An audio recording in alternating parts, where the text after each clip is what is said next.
Petit b, moyen de paiement.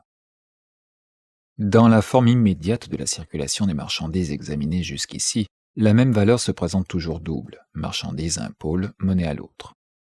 Les producteurs échangistes entrent en rapport comme représentants d'équivalents qui se trouvent déjà en face les uns des autres. À mesure cependant que se développe la circulation, se développent aussi des circonstances tendant à séparer par un intervalle de temps l'aliénation de la marchandise et la réalisation de son prix. Les exemples les plus simples nous suffisent ici. Telle espèce de marchandise exige plus de temps pour sa production, telle autre en exige moins. Les saisons de production ne sont pas les mêmes pour des marchandises différentes. Si une marchandise prend naissance sur le lieu même de son marché, une autre doit voyager et se rendre à un marché lointain. Il se peut donc que l'un des échangistes soit prêt à vendre, tandis que l'autre n'est pas encore à même d'acheter. Quand les mêmes transactions se renouvellent constamment, entre les mêmes personnes, les conditions de la vente et de l'achat des marchandises se régleront peu à peu d'après les conditions de leur production. D'un autre côté, l'usage de certaines espèces de marchandises, d'une maison par exemple, est aliéné pour une certaine période, et ce n'est qu'après l'expiration du terme que l'acheteur a réellement obtenu la valeur d'usage stipulée. Il achète donc avant de payer. L'un des échangistes vend une marchandise présente, l'autre achète comme représentant d'argent à venir. Le vendeur devient créancier, l'acheteur débiteur. Comme la métamorphose de la marchandise prend ici un nouvel aspect, l'argent lui aussi acquiert une nouvelle fonction. Il devient moyen de paiement. Les caractères de créancier et de débiteur proviennent ici de la circulation simple. Le changement de sa forme imprime au vendeur et à l'acheteur leur cachet nouveau. Tout d'abord, ces nouveaux rôles sont donc aussi passagers que les anciens et joués tour à tour par les mêmes acteurs.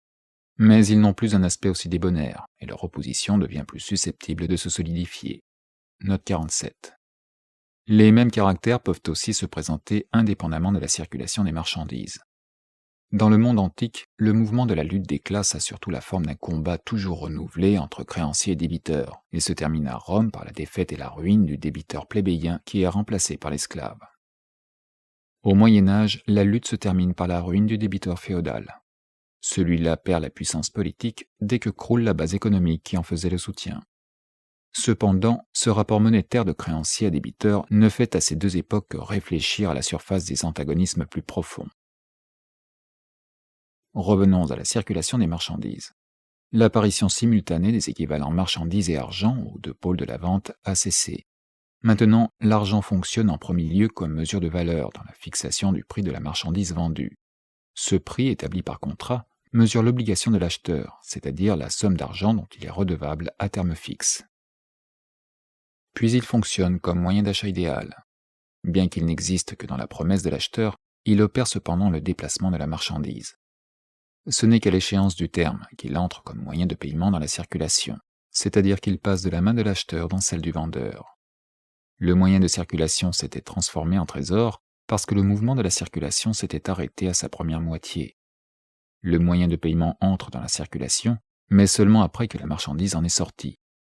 Le vendeur transformait la marchandise en argent pour satisfaire ses besoins, le thésauriseur pour la conserver sous forme d'équivalent général, l'acheteur débiteur enfin pour pouvoir payer. S'il ne paye pas, une vente forcée de son avoir a lieu. La conversion de la marchandise en sa figure valeur, en monnaie, devient ainsi une nécessité sociale qui s'impose au producteur échangiste indépendamment de ses besoins et de ses fantaisies personnelles. Supposons que le paysan achète du tisserand 20 mètres de toile au prix de 2 livres sterling, qui est aussi le prix d'un quart de froment, et qu'il les paye un mois après. Le paysan transforme son froment en toile avant de l'avoir transformé en monnaie. Il accomplit donc la dernière métamorphose de sa marchandise avant la première. Ensuite, il vend du froment pour 2 livres sterling, qu'il fait passer au tisserand au terme convenu. La monnaie réelle ne lui sert plus ici d'intermédiaire pour substituer la toile au froment. C'est déjà fait. Pour lui, la monnaie est au contraire le dernier mot de la transaction, en tant qu'elle est la forme absolue de la valeur qu'il doit fournir, la marchandise universelle. Quant au tisserand, sa marchandise a circulé et a réalisé son prix, mais seulement au moyen d'un titre qui est ressorti du droit civil. Elle est entrée dans la consommation d'autrui avant d'être transformée en monnaie. La première métamorphose de sa toile reste donc suspendue et ne s'accomplit que plus tard, au terme d'échéance de la dette du paysan. Note 48. Les obligations échues dans une période déterminée représentent le prix total des marchandises vendues. La quantité de monnaie exigée pour la réalisation de cette somme dépend d'abord de la vitesse du cours des moyens de paiement. Deux circonstances la règlent. Premièrement, l'enchaînement des rapports de créanciers à débiteurs, comme lorsque A, par exemple, qui reçoit de l'argent de son débiteur B, le fait passer à son créancier C, et ainsi de suite. Deuxièmement, l'intervalle de temps qui sépare les divers termes auxquels les paiements s'effectuent. La série des paiements consécutifs ou des premières métamorphoses supplémentaires se distingue tout à fait de l'entrecroisement des séries de métamorphoses que nous avons d'abord analysées. Non seulement la connexion entre vendeur et acheteur s'exprime dans le mouvement des moyens de circulation, mais cette connexion naît dans le cours même de la monnaie.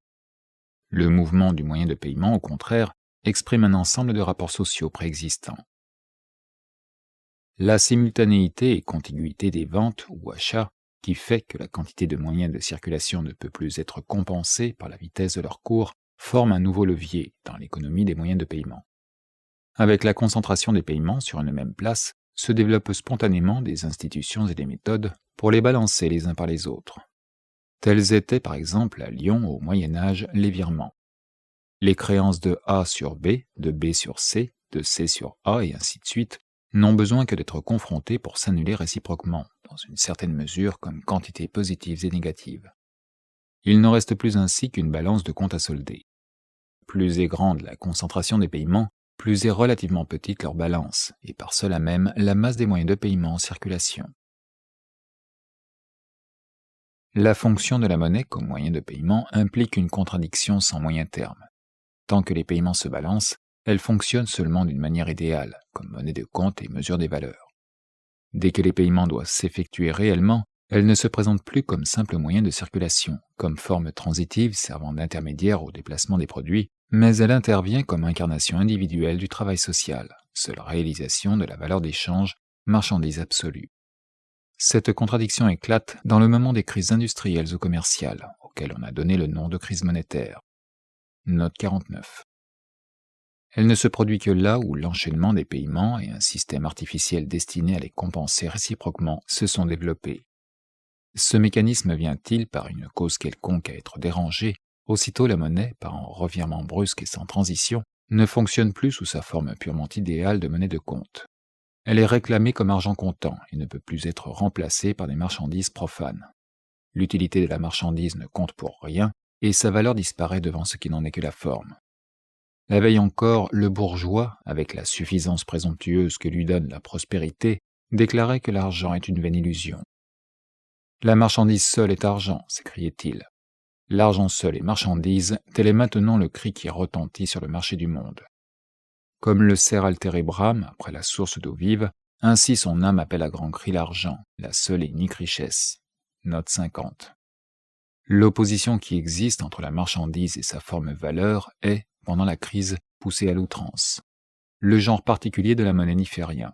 La disette monétaire reste la même qu'il faille payer en or ou en monnaie de crédit, en billets de banque par exemple. Note 51. Si nous examinons maintenant la somme totale de la monnaie qui circule dans un temps déterminé, nous trouverons qu'étant donné la vitesse du cours des moyens de circulation et des moyens de paiement, elle est égale à la somme des prix des marchandises réalisées, plus la somme des paiements échus, moins celle des paiements qui se balancent, moins enfin l'emploi double ou plus fréquent des mêmes pièces pour la double fonction de moyens de circulation et de moyens de paiement.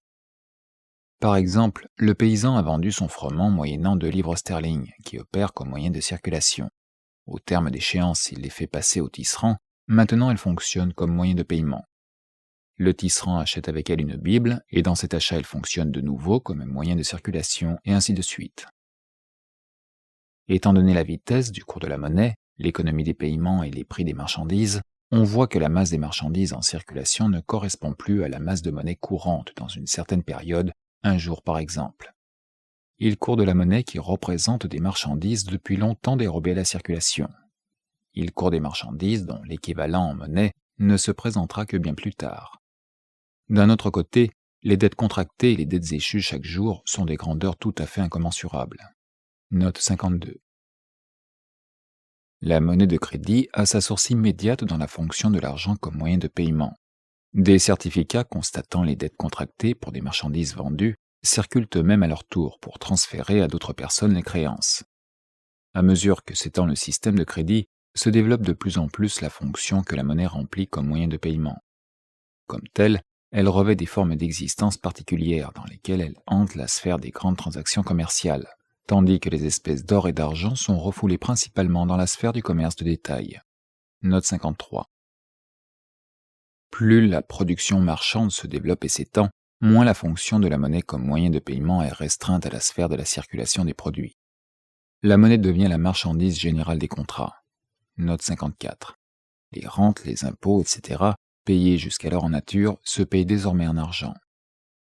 Un fait qui démontre, entre autres, combien ce changement dépend des conditions générales de la production, c'est que l'Empire romain échoua par 2 fois dans sa tentative de lever toutes les contributions en argent.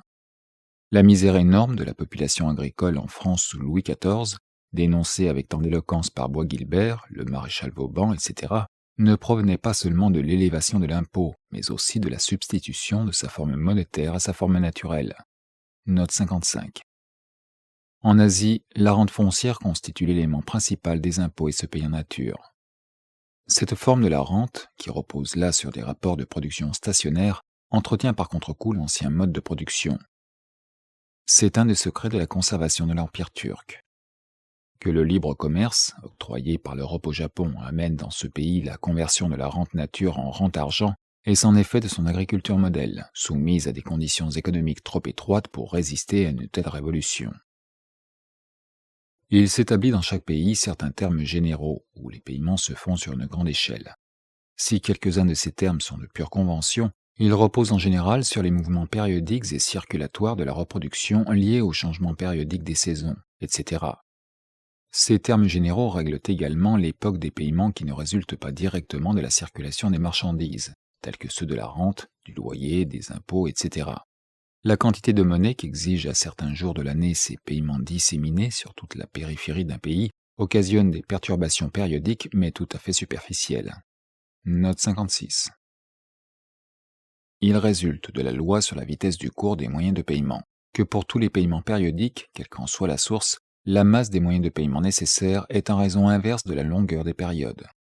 Note 57. La fonction que l'argent remplit comme moyen de paiement nécessite l'accumulation des sommes exigées pour les dates d'échéance. Tout en éliminant la thésaurisation comme forme propre d'enrichissement, le progrès de la société bourgeoise la développe sous la forme de réserves de moyens de paiement.